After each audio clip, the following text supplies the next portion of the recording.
Life before dinosaurs. The age of giant insects. Full documentary. Long before the age of dinosaurs, the skies were ruled by creatures of unimaginable size, their wings casting shadows over a world unlike any we know today. This was the age of giant insects, an era when colossal dragonflies, towering millipedes, and monstrous beetles dominated the earth. Oxygen-rich air fueled their growth, and lush, endless forests offered shelter and sustenance. But as these giants flourished, the world began to shift. Join us on a journey into a forgotten epoch, where the reign of giants carved the blueprint for life on Earth as we know it. The breath of a new world. When the seas began to draw back from the continents, and the continents themselves rose like vast, dripping shoulders from the oceanic depths, the Earth exhaled for the first time. The air, once thin and inhospitable, started to thicken with a presence that could nourish breath. Within this new atmosphere, faint traces of oxygen, once a mere whisper in the geological record, grew stronger, spreading across landscapes that had never known wind. The world was entering a quiet revolution, one measured not in eruptions or cataclysms, but in the invisible chemistry of air. In the late Silurian and early Devonian periods, roughly 420 million years ago, oxygen concentrations in Earth's atmosphere rose from less than 10% to nearly 15%. A transformation brought about by a new kind of organism, land plants. Primitive mosses and liverworts clung to damp shorelines, sending root-like filaments into nutrient-poor soils and releasing oxygen as a byproduct of photosynthesis. They were fragile, low, and silent, yet they altered the course of planetary evolution. Fossil spores preserved in rocks from this age reveal microscopic evidence of these pioneers' tiny carbonized capsules, proof that photosynthesis had begun to reshape the air itself. The landscape they created was strange and almost otherworldly. Imagine plains carpeted not with grasses but with waist-high mats of green, where rivers split and wandered across muddy deltas. The air shimmered with moisture, and the ground, once barren, became a living crust. Cyanobacteria and early fungi worked together in symbiotic partnerships, breaking down minerals and enriching the soil with nutrients. Geochemical data from ancient sediments show rising concentrations of iron oxides and sulfates, a signal of expanding oxygen influence. Life was no longer confined to water. It had taken its first uncertain steps upon the land. The first true colonizers of these nascent continents were not plants alone. Among the mosses and decaying organic matter, small arthropods began to appear, creatures with jointed legs and armored bodies, their exoskeletons leaving faint impressions in the soft mud. The oldest known of these terrestrial invaders includes millipede-like organisms from the Scottish Rhynie chert, preserved in exquisite detail within silica. Their spiraled breathing tubes, or tracheae, suggest an early adaptation to air. These were not yet the giants that would one day dominate the Carboniferous, but they carried within them the blueprint of greatness, the ability to extract oxygen from the sky. By 410 million years ago, the balance between land and air had shifted irreversibly. Vast networks of root-stabilized soils, slowing erosion and allowing organic matter to accumulate. This natural engineering triggered a feedback loop that increased atmospheric oxygen even further. Geochemical modeling of Devonian sediments reveals that oxygen levels may have reached up to 18%, still below modern levels, but high enough to support larger and more complex terrestrial organisms.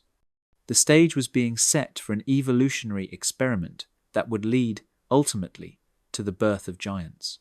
The transformation was not merely biological, it was planetary. The Earth's crust itself responded to the new green mantle that wrapped its surface.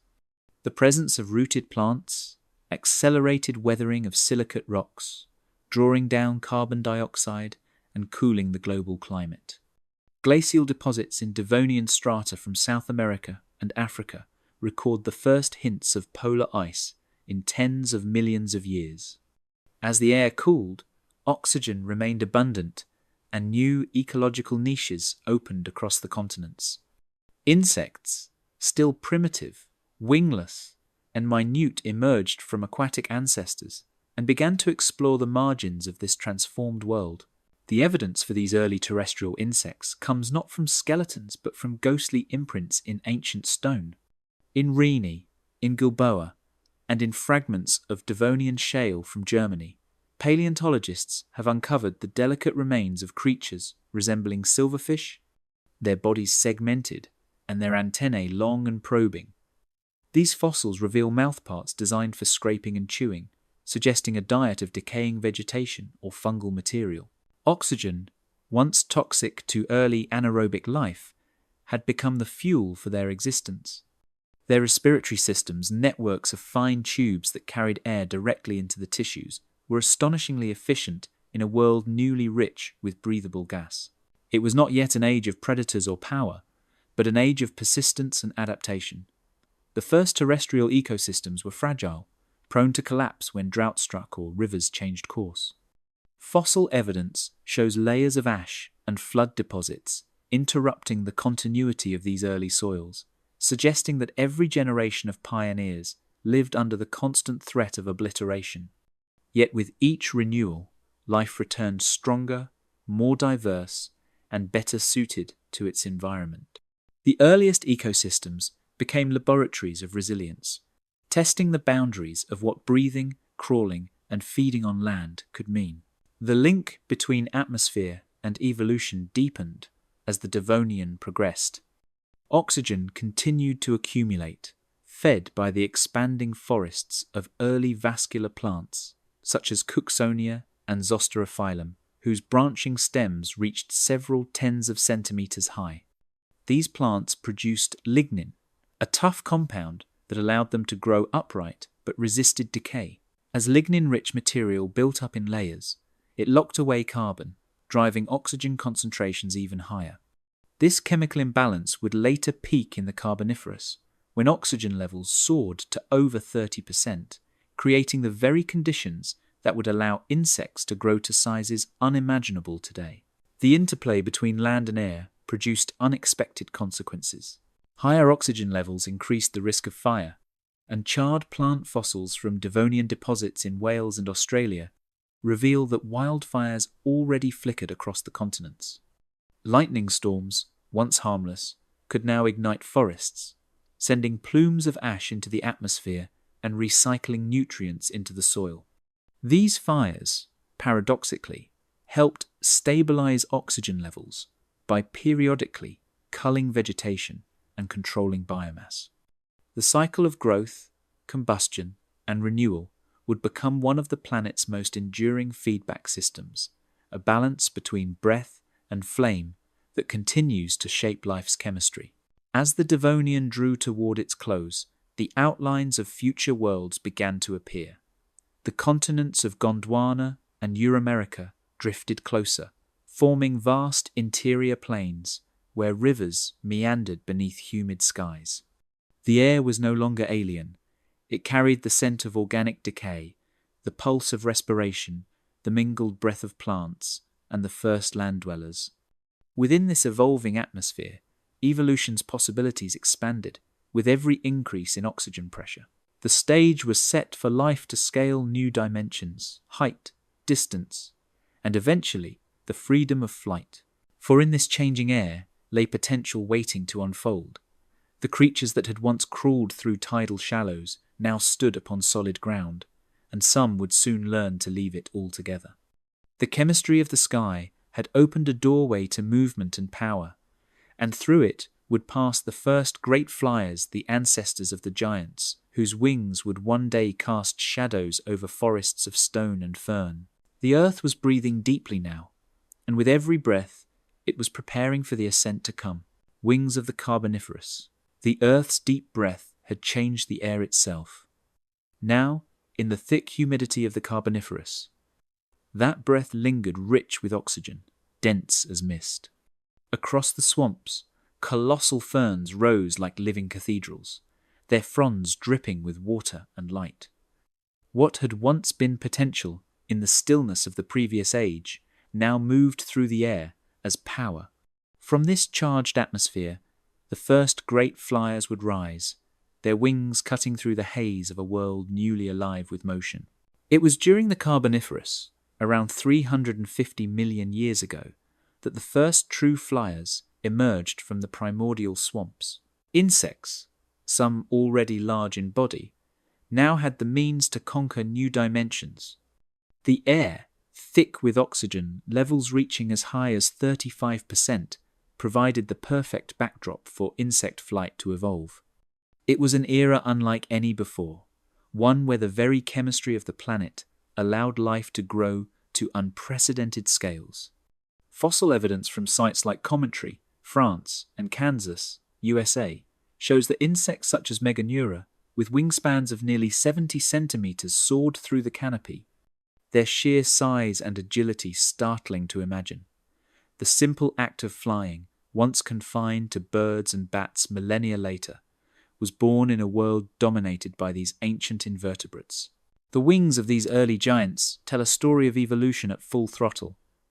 Anatomical studies of Meganeura reveal an intricate structure with a wing morphology adapted for both power and maneuverability. These dragonfly-like insects relied on a sophisticated arrangement of muscles that worked in harmony with their tracheal breathing systems, optimizing the intake of the abundant oxygen around them. The spiraling, cross-vascular system of their wings suggests a flight mechanism driven not only by sheer size, but by an efficiency unmatched by modern insects. The fossilized wings, preserved with such fine detail, provide a glimpse into a time when biology had unlocked the keys to aerial dominance, enabling insects to glide above a world teeming with ferns, cycads, and early amphibians. In this high-oxygen world, flight became more than just a means of escape. It was the weapon of the Carboniferous aerial hunters. With their immense size and sharp mandibles, insects like Meganeura were not just passive creatures, they were predators in their own right, patrolling the dense plant life beneath the soaring trees. Evidence suggests these giants may have preyed upon smaller insects and even early amphibians that ventured too close to the water's edge. Their keen, compound eyes, which could detect even the slightest movement beneath them, made them formidable hunters in the canopy's dark underbrush. As they darted through the thick air, they controlled their territory with precision, their size giving them an unrivaled dominance in the air. The evolutionary leap of flight was not limited to just one species. Other insects of the era, such as Meganeuropsis, another giant dragonfly relative, shared this newfound aerial prowess. With wingspans stretching over a meter, these creatures pushed the boundaries of what was possible for insect flight. Fossils of Meganeuropsis show features that would support their agile hunting behavior, including an extended thorax for muscle attachment and a robust flight apparatus that could withstand the strain of long-distance travel across the swampland. As these insects flourished, their massive size reshaped the dynamics of the Carboniferous ecosystem. No longer confined to the soil, life had learned to conquer the skies. The forests of this time, lush with ferns and primitive trees, were not just static landscapes. They were living, breathing organisms, pulsing with life and conflict. As the insects took to the air, the flora below responded in kind. The towering lycopsid trees and seed ferns, which could grow over 30 meters tall, released clouds of spores that mingled with the humid air. This constant biological activity created a feedback loop that encouraged growth, both in the plant kingdom and among the giant insect population. The Carboniferous forest was alive with movement and interaction, as insects adapted not only to survive, but to thrive in the ever-expanding vertical world. Fossils from this period show a dense ecosystem, one where creatures of all sizes battled for space and resources. Insects, with their newfound ability to fly, had access to resources that were once beyond their reach, from the upper canopy's rich foliage to the insects and small vertebrates that had previously been shielded by the dense vegetation. This aerial advantage shifted the balance of the ecosystem, with predators of all kinds now contending for supremacy in this high-oxygen environment.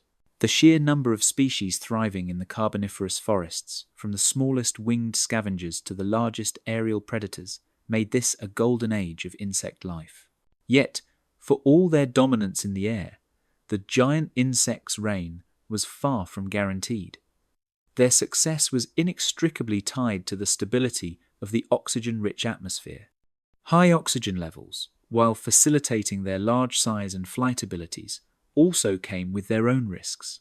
For one, the increased levels of oxygen made the atmosphere more volatile. Early plants, rich in cellulose, would begin to decay, potentially fueling fires. This risk of combustion loomed over the towering forests, and evidence from fossilized charcoal found in Carboniferous deposits suggests that fires were indeed a common occurrence.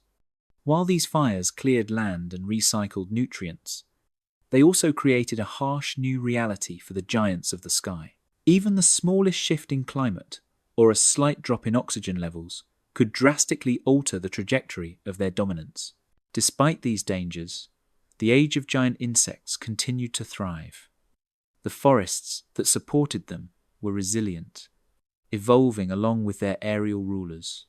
New plant species emerged, and with them, new opportunities for the aerial predators to exploit. Fossilized coprolites, ancient insect droppings, reveal a diet rich in plant matter, signaling the complex interactions between herbivorous insects and the dense, oxygen-saturated vegetation. As the ferns grew taller and thicker, so did the insects, each species adapting to fit the ever-expanding vertical complexity of the world around them. In the moist air, amid the flickering shadows of giant trees, the stage was set for a continued dominance of flight. But every world, no matter how finely balanced, is subject to change. The age of giant insects, with its soaring titans and endless green horizons, was never destined to last. The same atmosphere that once lifted them toward the heavens would soon begin to betray them, shifting in ways no creature could foresee. Oxygen would falter, climates would turn, and the canopy that had sung with the hum of wings would start to fall silent. Beneath those vast ferns, the air that had once given life now whispered of limits, and the reign of the sky giants began to tremble, the forest of giants. Below the vast canopy where wings once ruled, the world darkens into green. The air is thick with moisture, and the sunlight that once glimmered upon open swamps now filters through leaves the size of sails. Every droplet of mist carries the scent of resin and decay. Here, beneath towering ferns and colossal club mosses, life thrives in a labyrinth of shade and silence. The same atmosphere that allowed giants to soar above now feeds a realm of towering plants and armored crawlers. The earth has become a vast greenhouse, and within it, evolution begins to weave its most intricate designs. Mist clings to trunks older than memory. The trees of this world are not like those we know today. Their bark is scaled, their branches sparse, their trunks hollow with the passage of time. Lepidodendron and Sigillaria rise 40 meters high, their roots spreading outward like skeletal fans. Calamites, the ancient horsetails, stand in clusters along swampy margins, while beneath them spread carpets of mosses and lycophytes. Fossil seams of coal tell the story of their abundance, layer upon layer of compressed vegetation that once captured sunlight and turned it into the fuel of life. Every trunk, every fallen log, becomes a universe of its own, alive with the motion of insects and arthropods that crawl, burrow, and hunt in the eternal twilight. Every inch of bark carries its own colony. Millipedes the length of a man coil beneath decaying leaves, their segments glistening in the dim light. Giant scorpions stalk the marshes, their pincers poised above the water's surface. And then there is Arthropleura, the colossal millipede whose body could span 2 meters, sliding silently between the roots.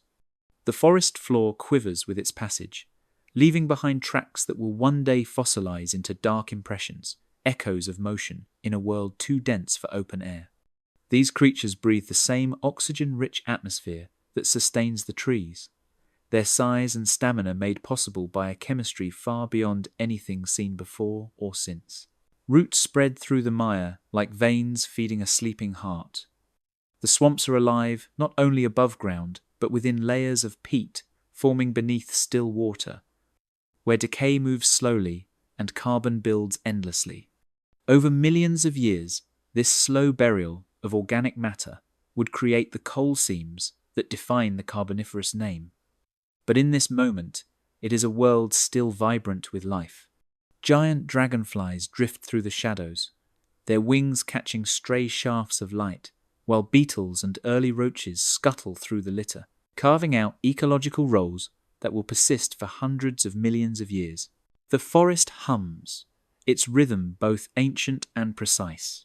Within fossilized coal seams lies evidence of forests dense with life and heavy with breath. In deposits across Europe and North America, paleobotanists uncover delicate impressions of leaves, spores, and insect wings preserved in carbonized layers. Each fossil is a fragment of a world that once breathed in perfect synchrony. Oxygen levels reach nearly 35%, creating conditions that allowed insects to grow to astonishing sizes. Even the air itself burned more easily. Lightning strikes would ignite vast fires that swept through the canopies, occasionally resetting the balance of life. Yet from every ashbed, new shoots would rise, feeding on decay, ensuring that the cycle of growth never ceased. Every ecosystem within these forests was an experiment in coexistence. The towering plants, with their shallow roots and rapid growth, dominated the canopy but left little sunlight for what lay beneath. Smaller ferns and mosses clung to the bases of trees, while arthropods adapted to the shadows, some becoming scavengers, others predators of the damp dark. The variety of life was astonishing, and yet it depended on the stability of the same oxygen-heavy air that now filled every breath. In this equilibrium, growth and decay existed in delicate harmony, bound by the chemistry of the sky and the stillness of the earth. Nothing in this forest was without intent. Every sound carried a purpose. The flutter of wings marked both hunter and prey. The hiss of shifting vegetation betrayed the motion of unseen creatures, each navigating the tangled web of roots and stems. The plants themselves were silent architects of this world. Through photosynthesis, they drew down carbon dioxide, releasing torrents of oxygen that thickened the atmosphere. Insects and trees thus became partners in evolution, one feeding the other in an endless exchange. The forests grew higher, the insects larger, each feeding the other's ambition toward excess.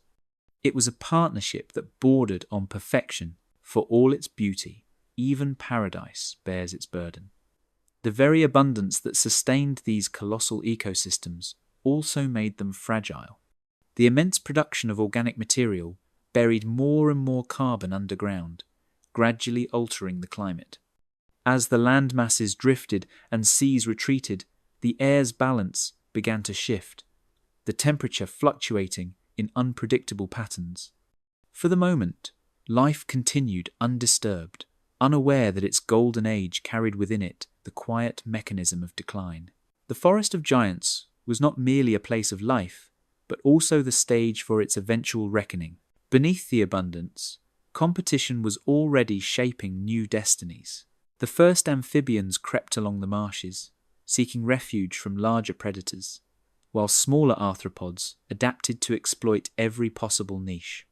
The canopy, once secure, became a contested space of climbing vines, sprawling roots, and shadowed territories.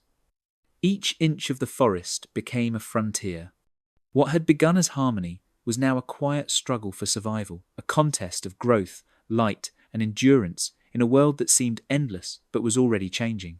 The age of towering trees and colossal insects had reached its peak, suspended in the stillness before transformation.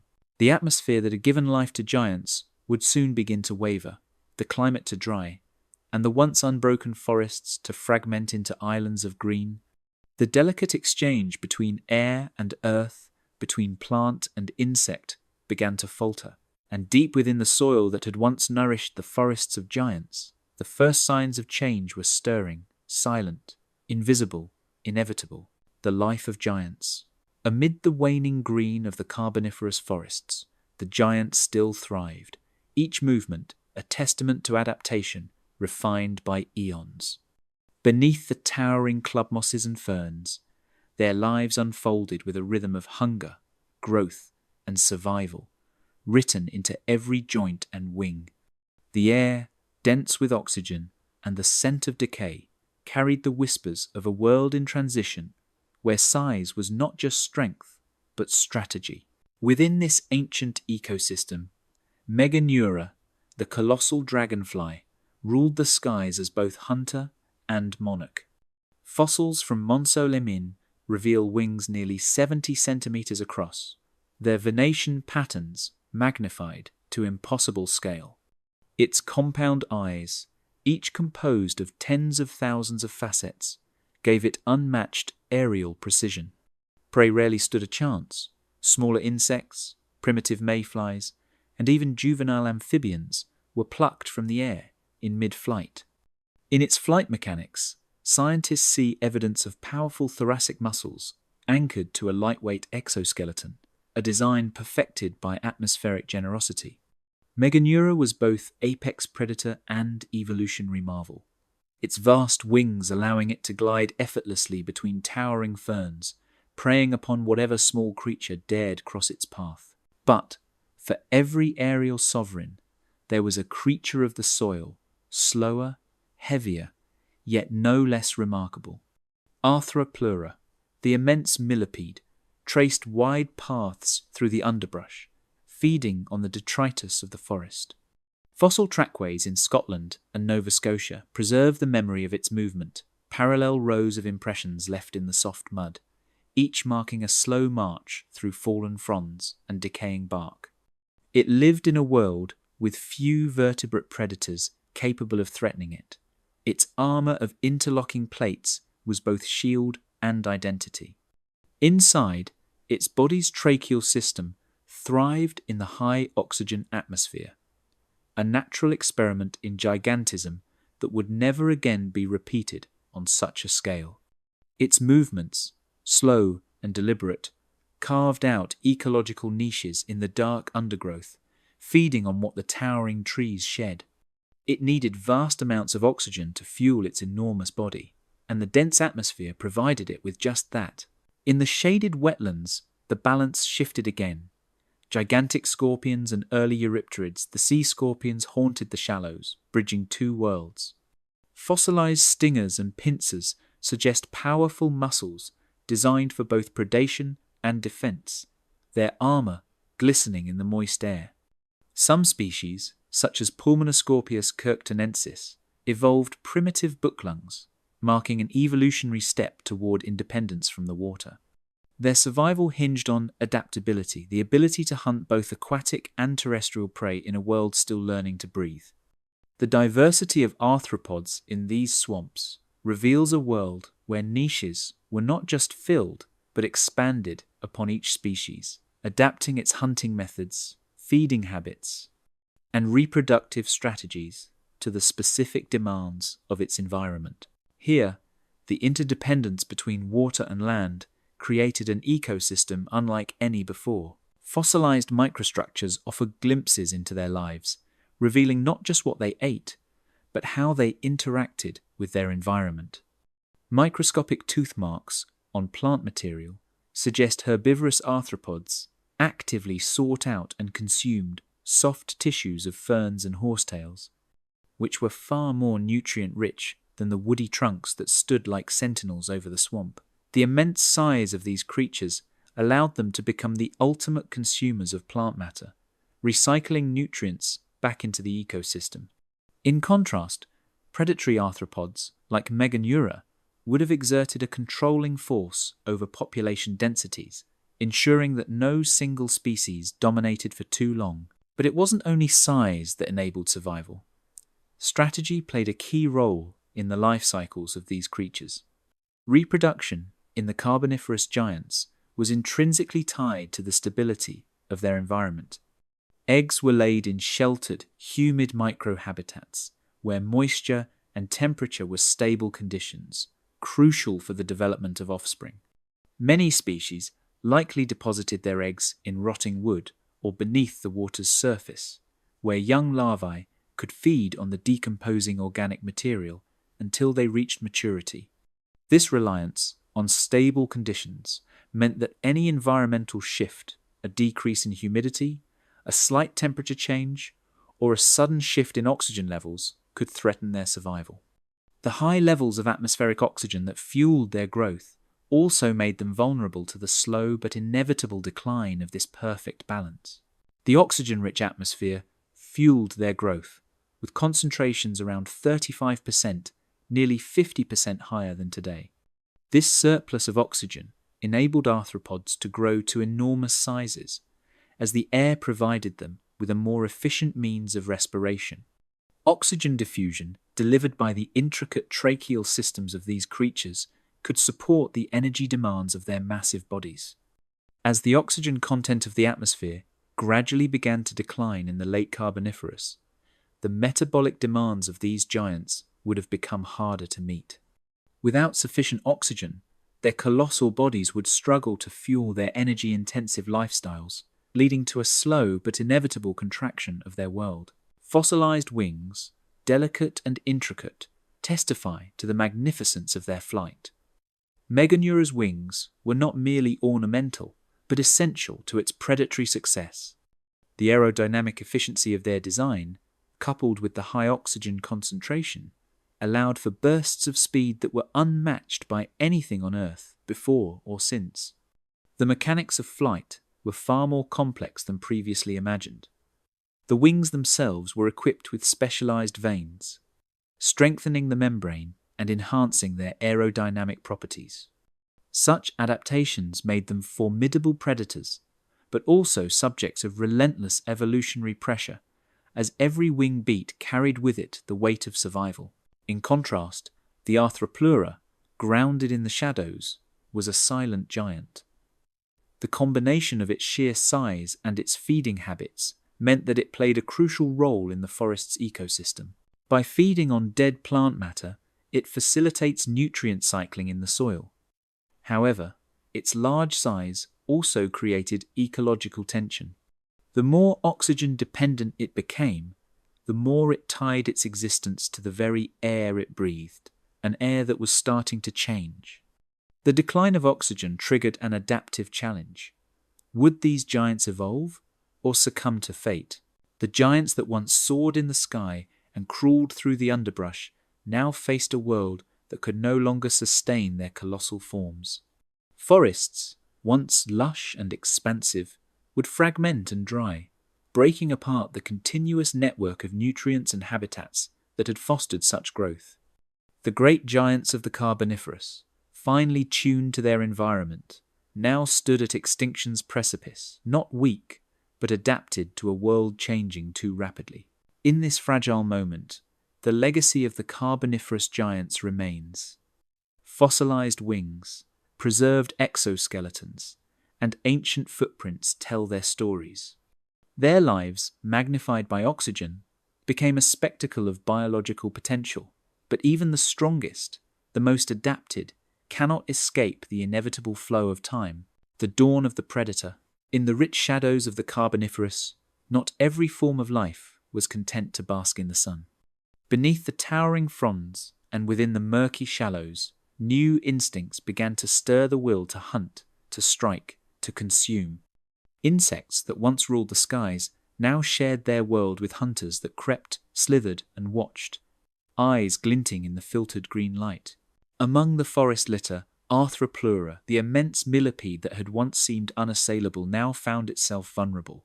Fossilized trackways show these giants up to 2.6 meters long.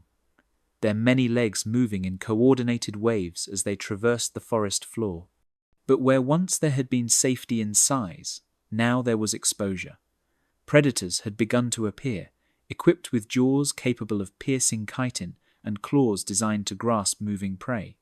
Evidence from preserved trace fossils suggests encounters that ended in violence, crushed carapaces, disrupted trails, and bite impressions consistent with amphibian attacks. The world that had once rewarded stillness and armor was becoming one that demanded speed and awareness. The earliest amphibians, emerging from the swamp pools and river margins, became the new architects of danger. They were descendants of the lobe-finned fish that had first ventured onto land millions of years earlier.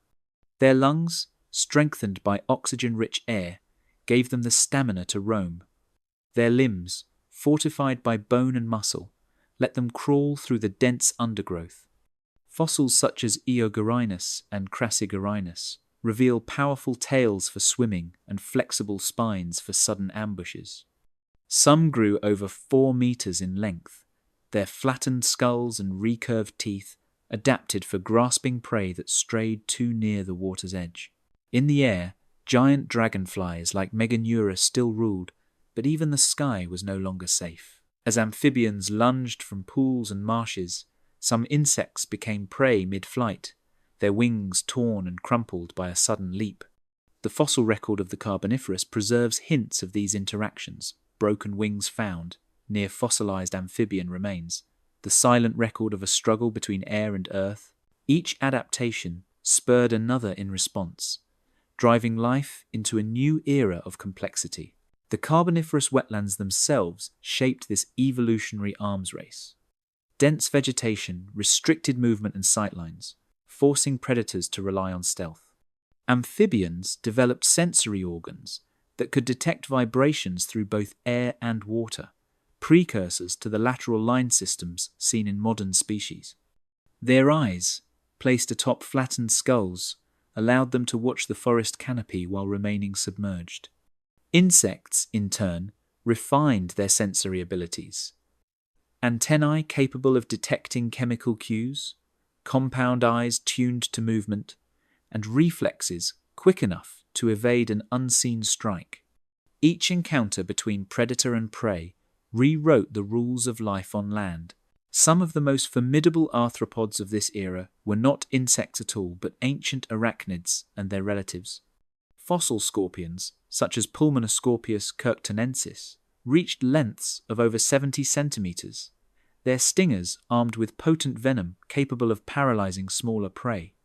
Others, like early trigonotarbids, moved with deliberate precision through the forest debris, ambushing unsuspecting creatures in the twilight gloom. Predation had become an art as much as an instinct, sculpting bodies into forms that mirrored the evolving violence of the landscape. In the depths of ancient riverbeds, eurypterids, or sea scorpions, lingered relics of an earlier dominance now displaced by new terrestrial life. Though the largest species, like Jacolopterus, had vanished before the height of the Carboniferous, their smaller descendants persisted in the brackish shallows. They could crawl across wet sediment to chase amphibians or small arthropods, their specialized appendages adapted for both swimming and grappling. Their fossils, found in what were once estuarine environments, show how predators exploited every available niche in a rapidly changing world. The climate itself conspired to sharpen the teeth of evolution. As the Carboniferous progressed, cycles of flooding and drought reshaped the land. Swamps dried, rivers cut deeper channels, and oxygen levels began their slow decline. For amphibians, these fluctuations favored adaptability, the ability to survive both in water and on land. For the giant insects and arthropods, however, these changes marked the beginning of constraint.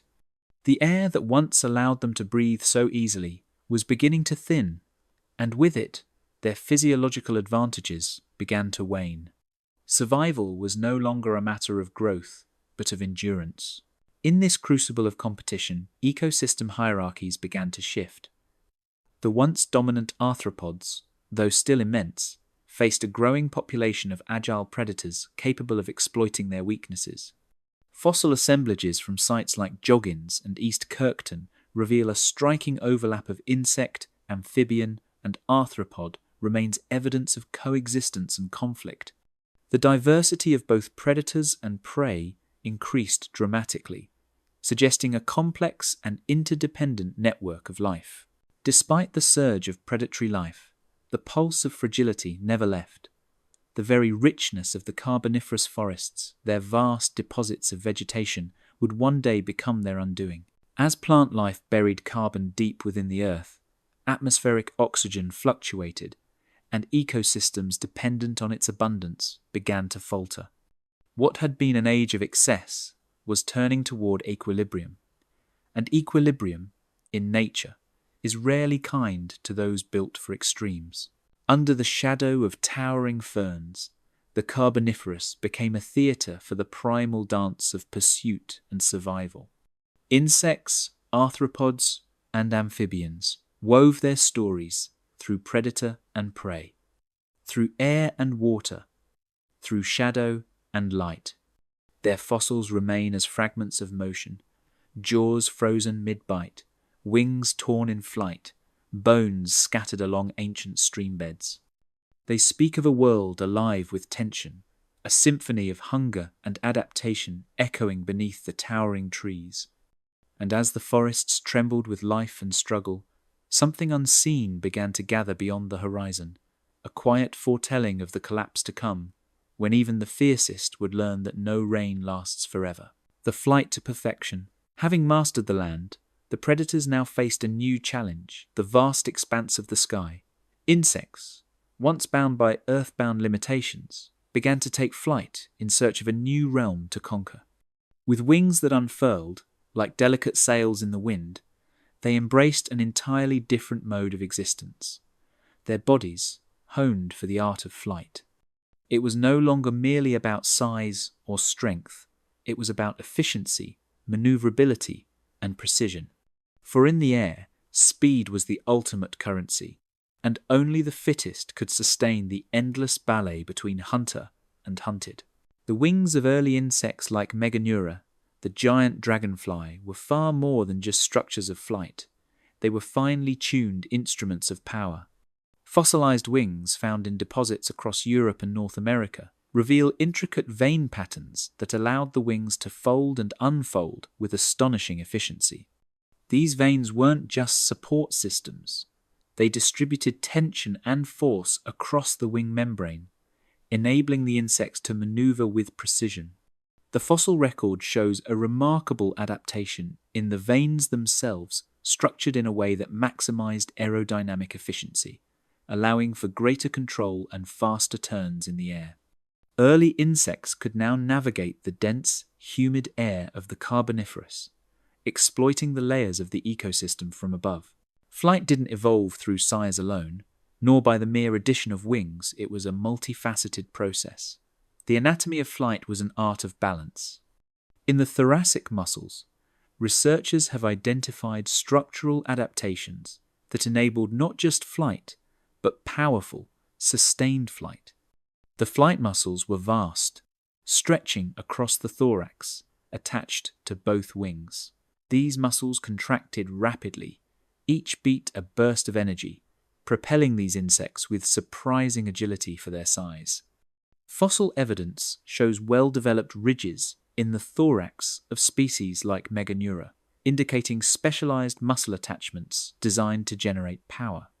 This anatomical innovation, finely honed over millions of years, allowed these creatures to move with grace and strength, maneuvering in ways that were once thought impossible for such large insects. Speed and strength were secondary in the flight of these giants. What truly mattered was control. Insects, like Meganeura, could hover with astonishing accuracy, and execute tight turns in midair. This capacity was enabled by the highly flexible jointing of the thorax and wings, which worked in tandem to control pitch and yaw. Unlike modern insects that rely on a complex series of wing beats to generate lift, These early flyers could modulate each movement in real time, adjusting quickly to changes in wind currents or even the pursuit of prey. In the dense, swarming world of the Carboniferous, this ability to adapt mid-flight could be the difference between life and death. The success of flight was not confined to the skies, either.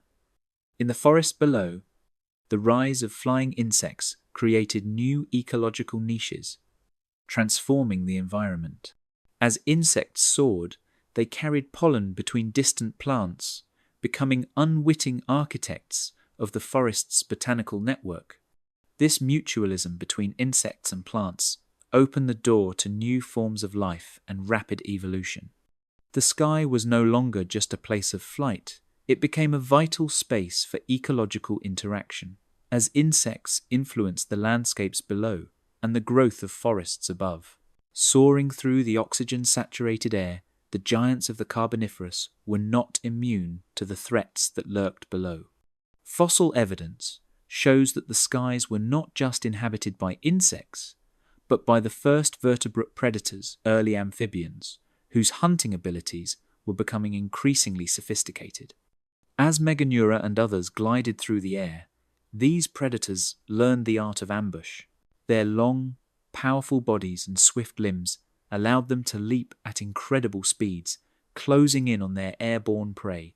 And though these amphibians had not yet mastered flight, their tactics were no less effective. The once unchallenged dominion of flying insects was slowly being eroded by this new breed of hunter, one whose evolution was set to outpace the wings of the ancient giants. However, the aerial supremacy of insects didn't come without cost. The atmosphere itself began to shift. As oxygen levels fluctuated in response to changing climatic conditions, the very gas that had powered the wings of these giant insects became less abundant. The high metabolic rates that allowed for sustained flight now faced greater challenges. Fossilized traces of reduced insect sizes in late Carboniferous deposits suggest that the once towering species had to adapt rapidly to diminishing oxygen levels. The high-flying giants of the early Carboniferous would gradually give way to more efficient, smaller forms of flight. What had once been a world ruled by the giants now began to shift in scale and scope, as flight itself was tested by the pressures of an evolving ecosystem. The aerial world, once dominated by titans, began to shift. Though insects would continue to refine their flight techniques, growing smaller, faster, and more maneuverable, their dominance was soon challenged not only by predators on the ground, but by the changing chemistry of the air. The age of giant wings would slowly give way to an age where efficiency, rather than sheer size, would reign. Though these creatures shrank, the basic blueprint of insect flight, perfected through eons of evolution, would lay the groundwork for all future flight in the animal kingdom. From the giant dragonflies of the Carboniferous to the tiny hummingbirds of today, the principles of flight developed in this ancient world still echo across the ages. In the skies above, the battle between insect and predator continued, a dynamic as old as life itself. But as the giants soared, the landscape beneath them was about to change. The once unfathomable silence was pierced by a new force, one that would mark the end of an era, the oxygen paradox. In the thin film of atmosphere that wrapped the ancient Earth, the balance of gases became a silent architect of life's destiny. During the late Carboniferous, oxygen saturated the air to levels the planet would not see again, perhaps 35%, nearly half again what we breathe today. Every breath, every flicker of flame, every rustle of wings was shaped by this invisible abundance. What it offered was power, the capacity for insects to grow to sizes unmatched in any later age, their bodies swelling to monstrous scale beneath the humid canopy of the coal forests. Yet within that abundance lay a trap, one that evolution had not yet learned to avoid. Scientists can read this story not from myth, but from numbers and stone. In fossilized resin, in carbon isotopes preserved within ancient shales, the signatures of that oxygen-rich world remain.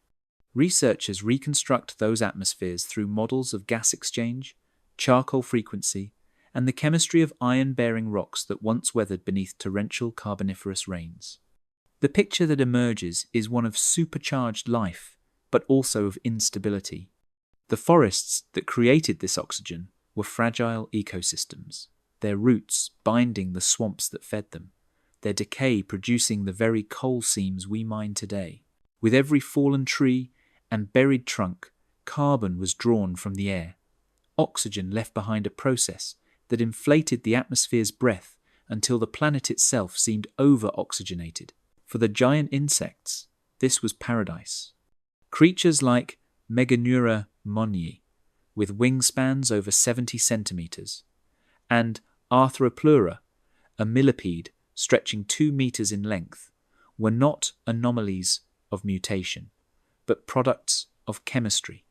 Insects do not breathe with lungs. Their bodies draw air through spiracles that lead into a branching network of tubes, the tracheal system delivering oxygen directly to tissues through diffusion. In a world dense with oxygen, that diffusion worked effortlessly. Cells thrived, muscles expanded. Even the slowest pulse of air carried more than enough to feed enormous, energy-hungry bodies. The giants dominated, not because evolution favored excess, but because the air itself made such excess possible. Yet diffusion has limits written in the mathematics of distance and pressure. As oxygen levels rose beyond equilibrium, metabolism and body size swelled together until the two could no longer scale in harmony. The very mechanism that allowed insects to thrive became a liability when the environment began to change. Geological and biological feedback loops began to destabilize the carboniferous atmosphere. Vast forests died off in periods of drought and flood.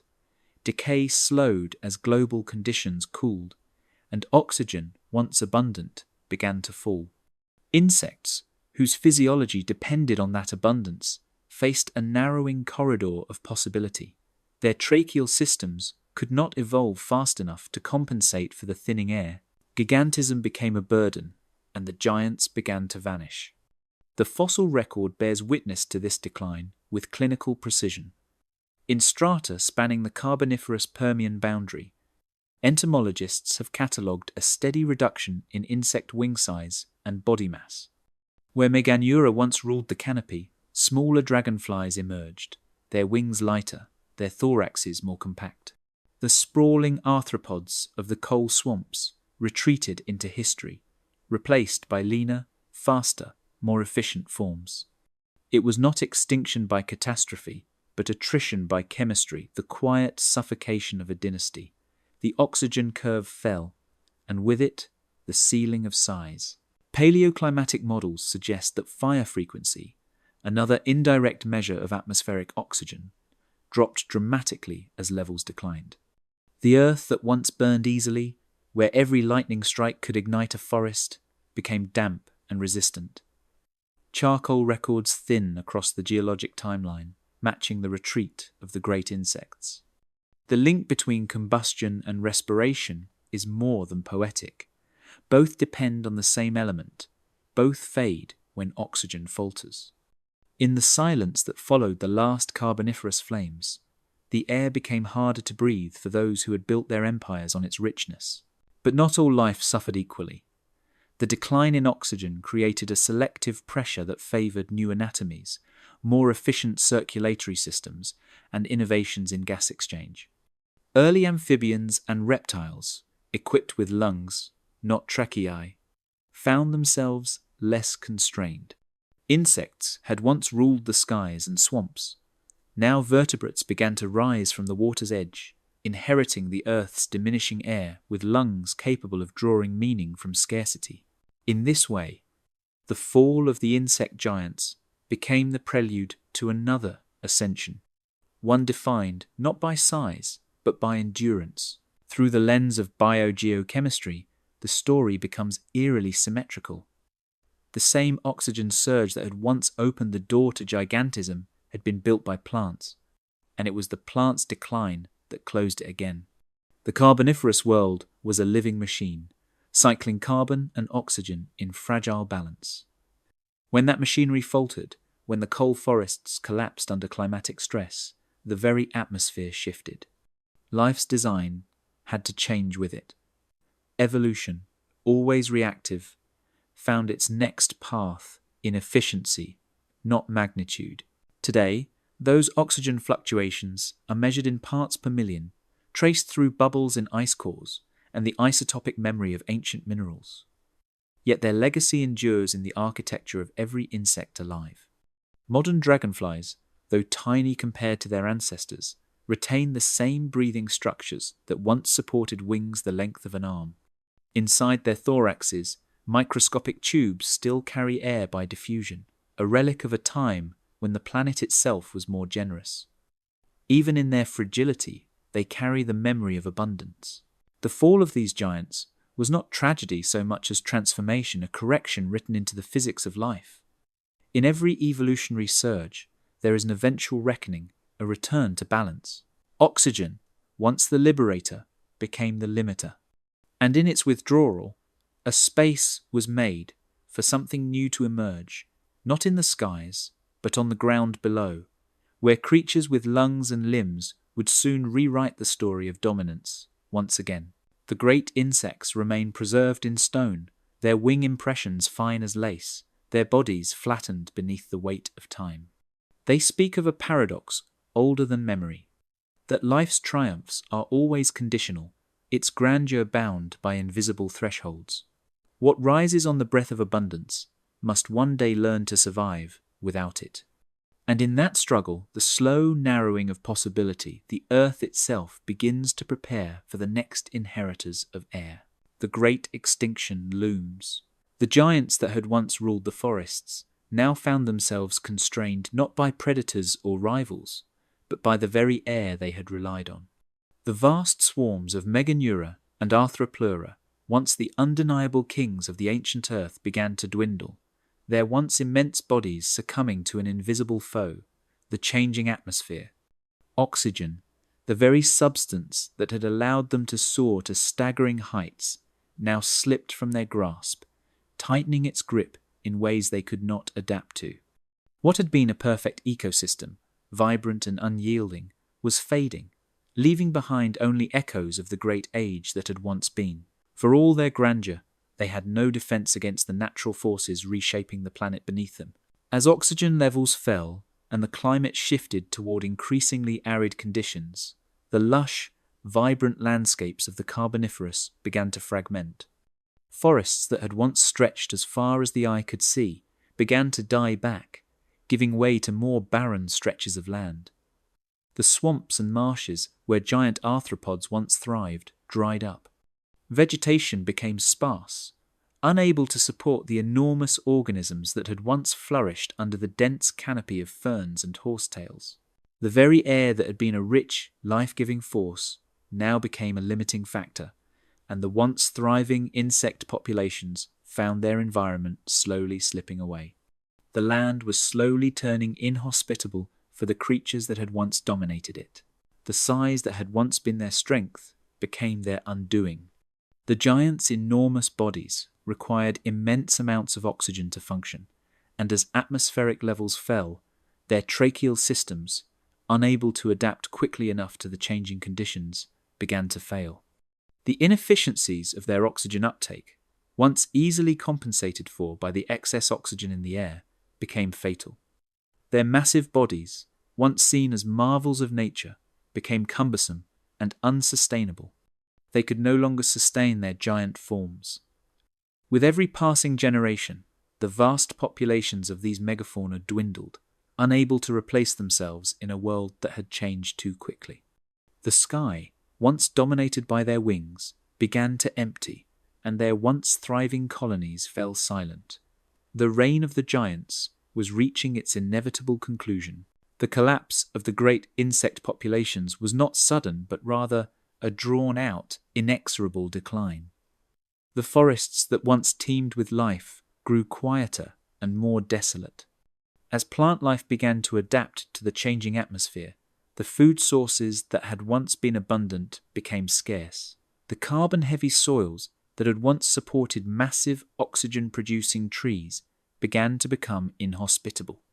And in the absence of those trees and the creatures that relied on them, the great insect dynasties began to crumble. As oxygen levels fluctuated and the climate continued to shift, the entire web of life became increasingly fragile. In the fossilized layers of sediment, we find their last, fragile remains, giant wings, and bodies frozen in time, a silent testament to a world that no longer could sustain them. This extinction was not swift, but rather the product of a slow but relentless process of environmental transformation. In the end, it was not just the lack of oxygen that doomed the giants, but the breakdown of the entire ecosystem. Life, once so abundant and magnificent, faced an undeniable fragility. The carboniferous forests and swamps, rich with oxygen-producing plants, had become unstable. The climatic fluctuations that led to the decline of these once stable ecosystems shifted the balance in ways that no creature, no matter how mighty, could escape. The oxygen they had once breathed freely became scarce. The food they relied on became harder to find. The age of the giants was drawing to a close, and it was not a tragedy of violence or sudden disaster, but one of slow, creeping decline, a changing of the seasons, of the atmosphere itself. The great creatures of the past, whose wings once cast vast shadows over forests of fern, now found their reign slipping away in ways they could not fight. No creature is immune to the ebb and flow of Earth's cycles. Where once there had been abundance, only the remnants of a fading age remained, buried deep in sediment and fossilized remains. The cycle of life, which had allowed giant insects to flourish in the first place, had come full circle. And as their decline gathered pace, a new age was beginning to stir, one that would bring with it new creatures, capable of adapting to the ever-changing world. The Earth, as it always does, prepared to renew itself, slowly shifting the mantle of dominance from the old rulers to the new. In the fossil records, the giants of the Carboniferous are but a momentary glimpse into a world that no longer exists. Their legacy, however, is enduring. The remains of giant arthropods and insects provide a vivid picture of a lost epoch, of a time when the Earth was ruled not by vertebrates, but by creatures whose bodies were as large as their dominion. And though their reign ended, the lessons they leave behind are profound. That the forces of life and death, of adaptation and extinction, are often beyond our control, shaped by forces that move silently beneath the surface of time. As the great insects faded into history, the door to the next great era began to open. The changing climate, the decline in oxygen, and the collapse of ecosystems would soon lead to the rise of a new type of ruler. These new creatures, less reliant on the abundance of air and more capable of surviving in the shifting world, would soon claim the Earth for themselves. The age of the giants had passed, but the legacy of those incredible creatures would echo throughout history, leaving us with a sense of awe at the fragility and power of life itself. Their descendants remained, waiting for the rise of new rulers, ready to conquer the landscapes that had once been theirs. From giant to small, as the giants of the Carboniferous faded into history, the Earth did not fall silent. Where colossal wings had once churned humid skies and forests trembled beneath the weight of armored predators, the void was quickly filled by smaller forms, quieter, lighter, but endlessly persistent. In the wake of the collapse, evolution began its quiet reconstruction. Each new creature that emerged carried the inheritance of the fallen, strength distilled into efficiency, bulk traded for precision, and survival rewritten in miniature. The extinction of the largest arthropods was not an abrupt vanishing, but a gradual surrender. As oxygen levels dropped and the air grew thinner, the vast tracheal networks that once fueled giants could no longer deliver what their bodies required. The skies that once carried dragonflies the size of hawks now belonged to insects, scarcely the length of a finger, their wings lighter, their breathing systems refined. Where once mass had meant mastery, the new rule was restraint. Life's architects began to design for endurance rather than spectacle.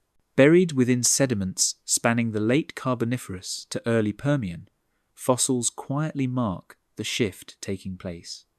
Layers that once held the impressions of meganeural wings now yield traces of smaller species, delicate outlines of Spilopteron, Syntenopterus, and early beetles that would come to dominate the next age. These fossils tell of a world reshaping itself in both form and function. Insects diversified into niches their ancestors had ignored, burrowing into bark, scavenging decaying matter, feeding on spores, pollen, and each other. A grand compression of scale took place. The forests no longer echoed with the thunder of wings, but with a new, subtler rhythm of survival. Smaller size brought more than just endurance. It unlocked versatility. Tiny bodies could hide, adapt, reproduce quickly, and occupy ecological spaces unreachable to larger creatures.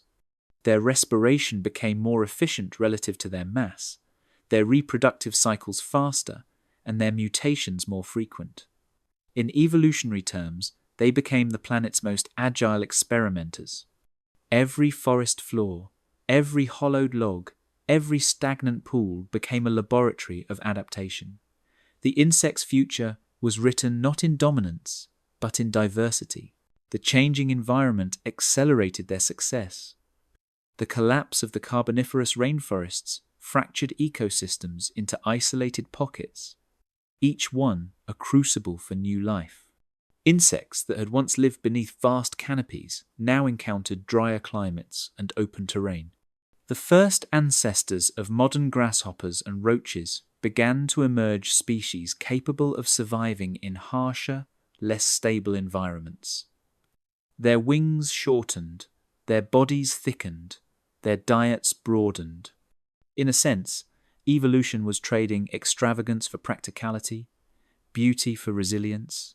Scientists studying these shifts often describe the late Carboniferous and early Permian as a time of miniaturization pressure. Atmospheric oxygen levels had fallen to nearly half their previous peak, forcing adaptations across the board. Metabolism, once fueled by abundance, now relied on efficiency. Insects began to evolve new spiracle arrangements and tracheal systems that minimized water loss and maximized oxygen intake. Their exoskeletons thinned, reducing the energetic cost of molting. These subtle, microscopic changes would prove as revolutionary as any mass extinction event, a quiet revolution that favored the small and the swift. Among the survivors, beetles began their long ascent.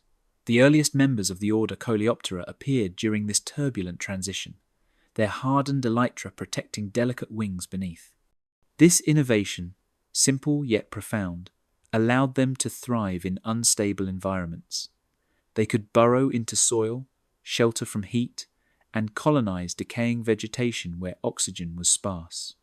With time, their numbers multiplied, laying the groundwork for one of the most successful lineages in the history of life. Today, 1 in every 4 animal species on Earth is a beetle, a statistic that traces its origins to this ancient evolutionary bottleneck. Meanwhile, new predatory adaptations arose in response to the decline of the giants. Where once dragonflies ruled the skies, smaller aerial hunters evolved, with faster wing beats and more acute vision. Early mantid-like insects began stalking prey with spined forelimbs, while ancestors of true bugs refined their piercing mouthparts for fluid feeding. The food web reassembled itself in miniature, each new role filled by creatures half the size but twice as efficient.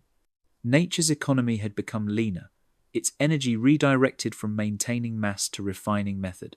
The fall of the great forests also reshaped reproductive strategies.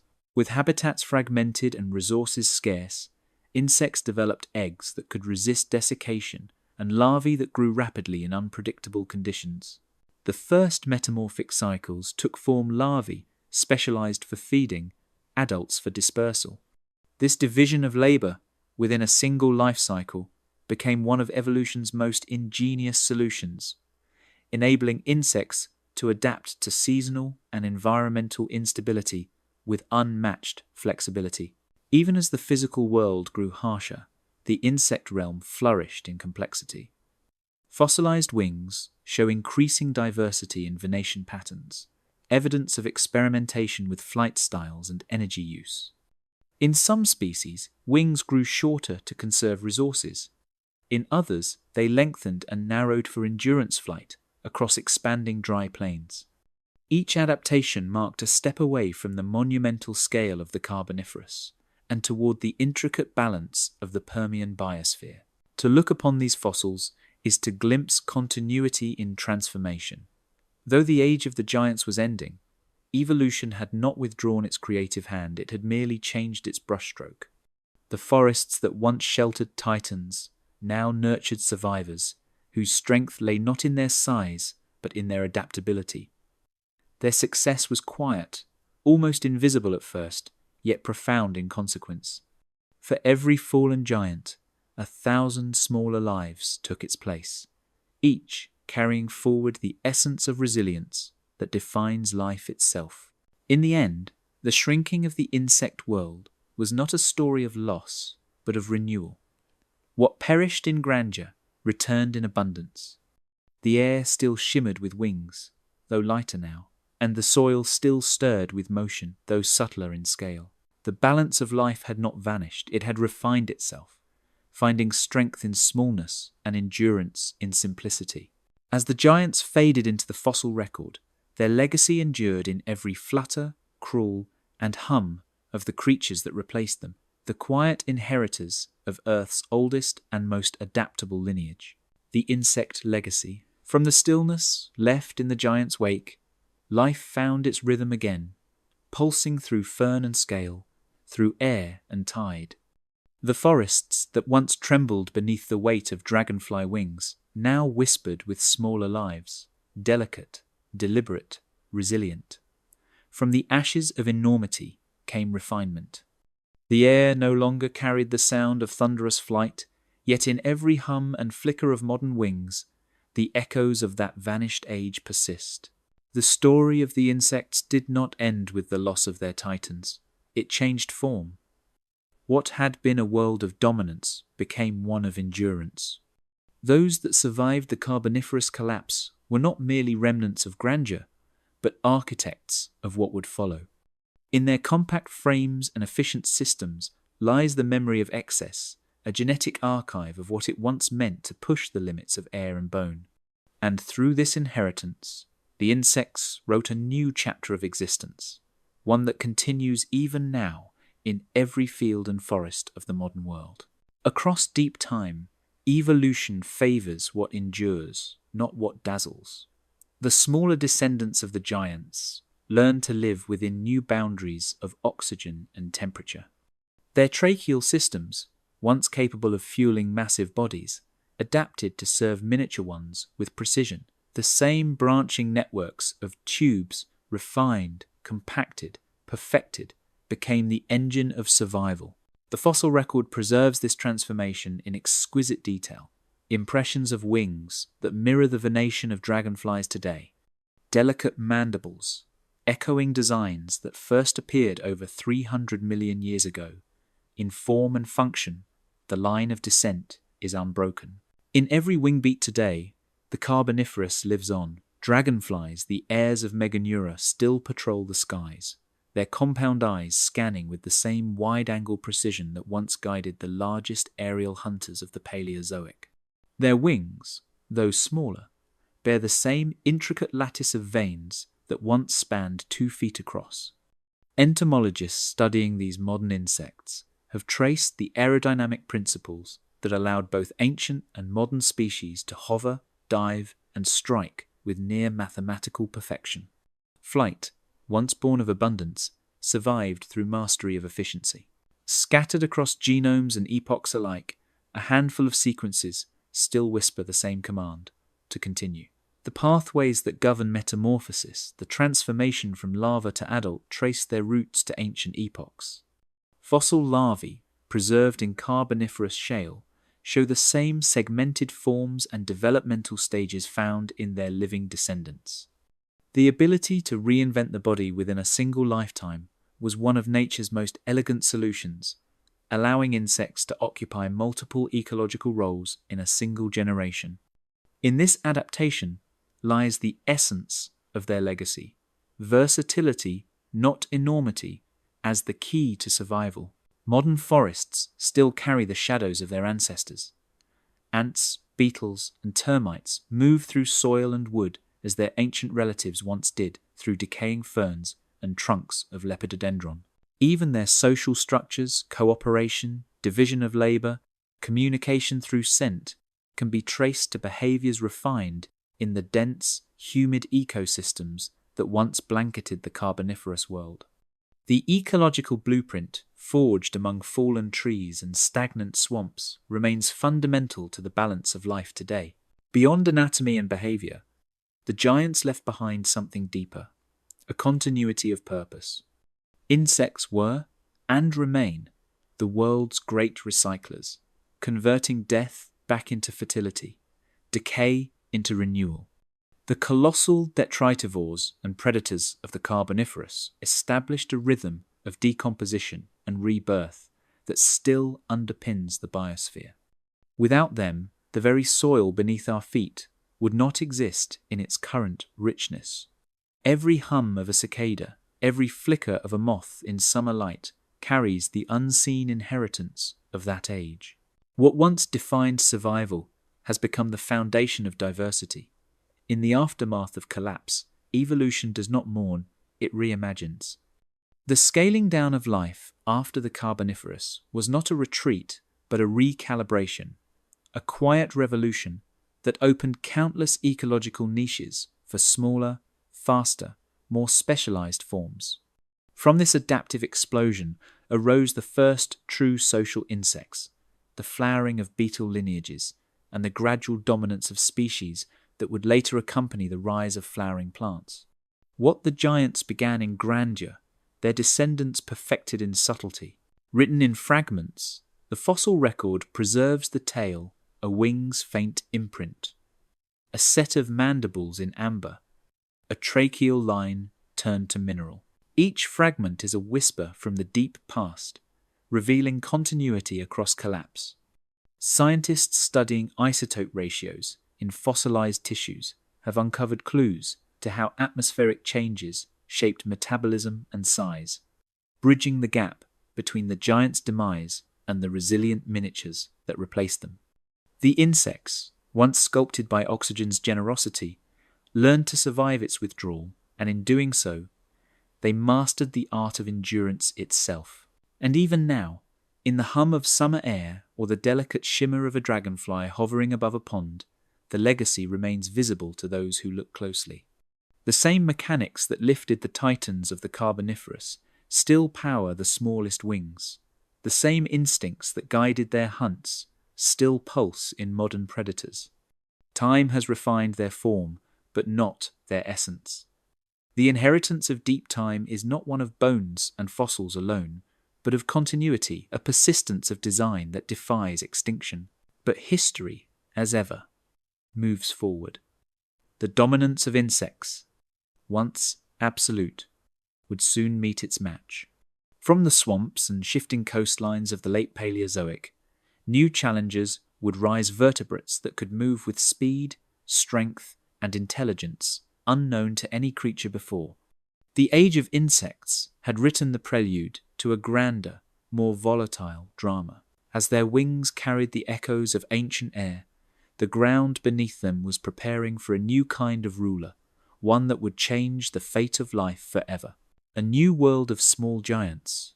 With the giants gone, life did not retreat into shadow. It blossomed anew, vibrant and relentless. The world that rose from the ruins of extinction was no longer dominated by size, but by the quiet brilliance of adaptation. Beneath the leaves of the new forests, in the crack of every rock, and across every swaying grass, insects began to stake their claim once more. Their wings, now smaller but no less efficient, beat to the rhythm of a world that had begun to reorder itself. The air, still rich with oxygen, hummed with the promise of life's inexhaustible creativity. In the wake of catastrophe, nature quickly filled the void. The world that had once been ruled by enormous, lumbering creatures now vibrated with the lightness of smaller, quicker beings. What had been lost in mass was gained in agility. Insects, once the giants of their time, have now evolved not for grandeur, but for versatility.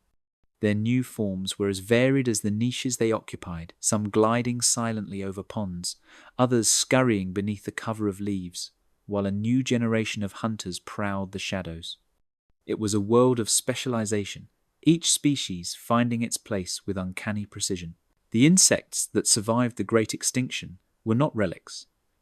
They were the beginning of something new, a second, quieter age. Fossils from this time reveal a world teeming with life in miniature. Among the first of the new arrivals were beetles, ants, and early cockroaches, all of whom had found refuge in the fractured ecosystems that emerged. In these tiny forms, evolution's brushstrokes had become finer, more detailed. Fossilized beetle carapaces show incredible variation in shape and structure, evidence of rapid adaptation to different environments. Some beetles, for instance, developed larger mandibles for defense, while others evolved sleek, flattened bodies for burrowing into soil and leaves. This diversification marked a turning point. The insects, once constrained by their sheer size, now spread like threads across the tapestry of life, filling ecological roles that ranged from pollinators to decomposers to predators. With the size reduction came an explosion of forms and behaviors. Insects began to adapt not only to the changing environment, but also to one another. Where once size had granted dominance, now it was efficiency and resourcefulness that dictated survival. Insect bodies became leaner, better suited to flight, better equipped to find food in the newly shrinking ecosystems. The change was not simply physical, it was behavioral. Insects evolved different strategies for reproduction, feeding, and communication. Social insects like ants and termites developed complex social structures that allowed them to survive in colonies. Their cooperative behaviors allowed them to outlast many of the solitary species that had once ruled the skies and forests. These colonies, working as superorganisms, grew in number and influence, changing the ecological landscape on a scale that would become one of Earth's most remarkable success stories. The transition to smaller forms was not merely an aesthetic change, it was a vital adaptation that helped these species survive a world in flux. The Permian landscape, though more hospitable than before, was still vastly different from the lush, oxygen-rich world of the Carboniferous. The climate was cooler and drier, and the oxygen levels had stabilized but were far lower than they had been in the past. These shifts forced insects to adapt in ways that made them more resilient. The collapse of large forests had led to the expansion of open spaces and new habitats, from arid scrublands to wetlands. Small, adaptable creatures could thrive in these fragmented, unpredictable ecosystems.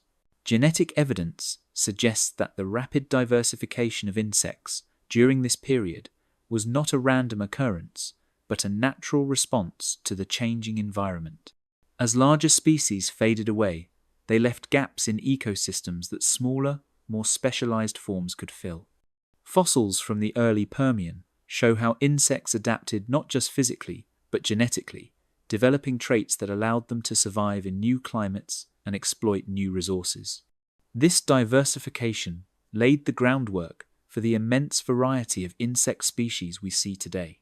The small size of these insects, often only a few millimeters long, became an asset, enabling them to exploit habitats that had been beyond the reach of their giant ancestors. By the time the early Permian had passed, insects had claimed their place as the dominant invertebrates on Earth. The forests that grew in the wake of the Carboniferous collapse were no longer the towering, fern-filled giants of the past. Instead, they were smaller, more fragmented, and less predictable. Insects adapted to these new conditions with astonishing speed. Ants, beetles, and flies began to fill ecological roles that allowed them to thrive in environments where larger animals could not. Insects had once been the ancients of their time, but now they had found new niches, new territories, and new ways to survive. Their diversity had become their greatest strength. But the insects were not alone. As the landscapes shifted, so did the animals that inhabited them. Amphibians, long the dominant predators, began to face competition from another emerging group, reptiles. These new animals, better suited to the changing environment, would soon rise to prominence. Though insects were well adapted to their new niches, the balance of power was about to shift again. The small giants of the insect world, once unchallenged in their domination, would soon face a new kind of force. For now, though, the world was theirs. The insects had found their place not through size, but through adaptability and specialization. Their ancestors, the colossal flyers and lumbering predators of the Carboniferous, had laid the foundation for the insect world of today. And though they had fallen, the legacy they left behind, a legacy of resilience and reinvention, would continue to shape the world for millions of years to come.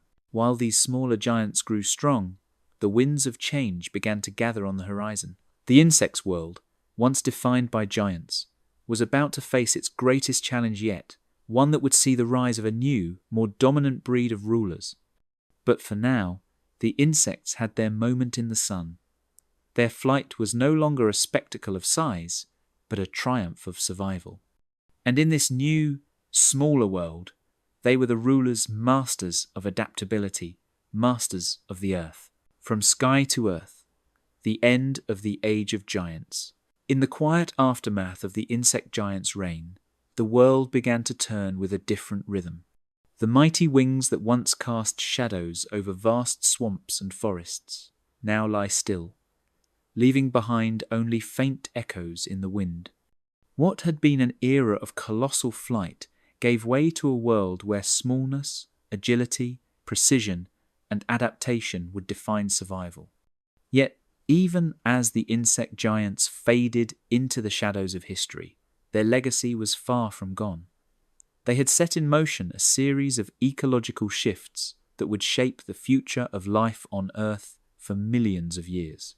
What came next was not a retreat, but a transformation. The insects, once dominant in size, had laid the groundwork for a new kind of rule, one that would soon see the rise of an entirely different power. The reptilian revolution was on the horizon. As oxygen levels stabilized and the climate shifted toward drier conditions, reptiles, smaller, more efficient in their respiration, and better equipped for terrestrial life, began to dominate. The age of insects, though now passing, had quietly prepared the stage for these new creatures to emerge, filling the niches that had once belonged to the giants. The soil, once enriched by the decomposition of ancient plants and insects, would now nurture an entirely new generation of life, paving the way for the Mesozoic era. It was not only in size that the insects had influenced the next epoch, but in their ecological roles. Insects, even as they grew smaller, were never without purpose. They had long been the planet's recyclers, turning dead organic matter into rich soil, aerating the earth, and providing sustenance for countless species. As they disappeared from the skies, their legacy in the soil, rich, fertile, and alive with microorganisms, remained a foundation for the ecosystems that would rise in the aftermath.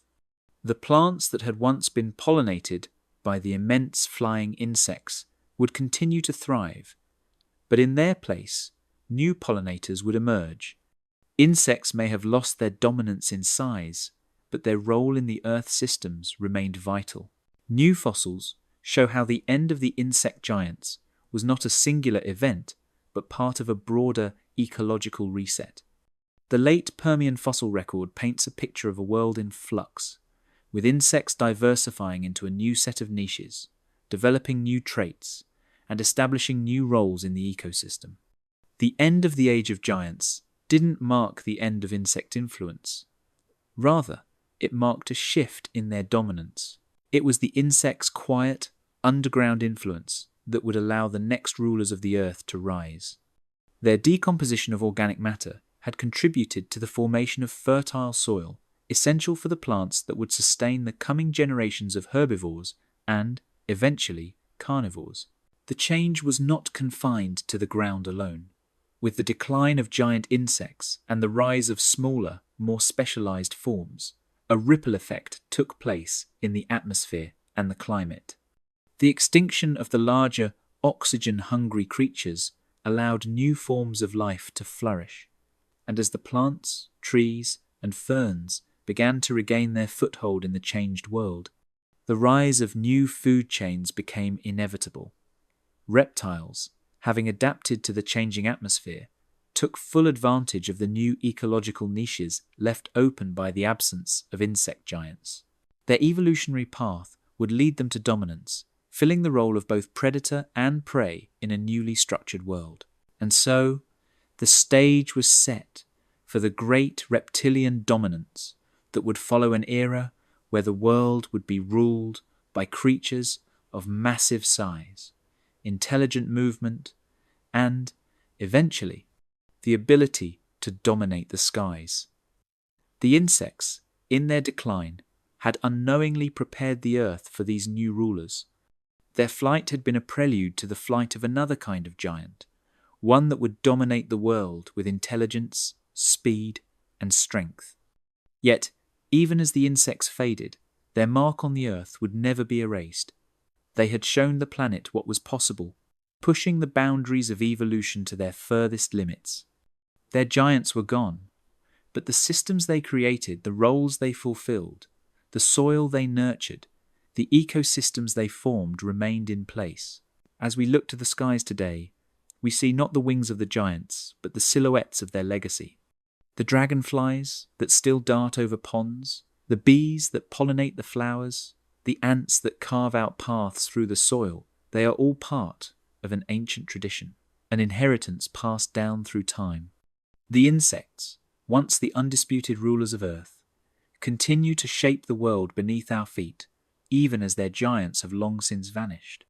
Their legacy has been written in the bones of the planet, not just as a chapter of size and grandeur, but as a testament to resilience, to adaptability, and to the quiet power of smallness.